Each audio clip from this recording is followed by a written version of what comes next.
एक वीडियो जो कि बहुत ज़्यादा वायरल है और इस वक्त आप स्क्रीन के ऊपर भी देख रहे हैं। ये एक लड़की खड़ी है, सामने एक शख्स खड़ा है जिसके सर में सफ़ेद बाल हैं और इस लड़की से वो आंखें नहीं मिला रहा। ये शख्स इस लड़की का बाप है और इस लड़की ने भागकर शादी कर ली थी और भागकर शादी करने के कुछ अरसे के बाद जब घर पर सबसे मिलने के लिए वापस आती है तो बाप जो है बेटी से बात नहीं करता। सब कह रहे हैं कि बात कर लो, लेकिन बाप जो है वो बात नहीं कर रहा।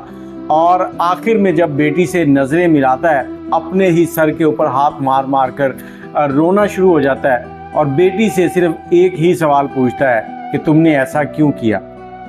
वालिद जो होता है ना, वो दुनिया में सबसे लड़ जाता है अपनी बेटी की खातिर, और वालिद की अना जो होती है, वालिद का गरूर जो होता है, वो उसकी बेटी होती है।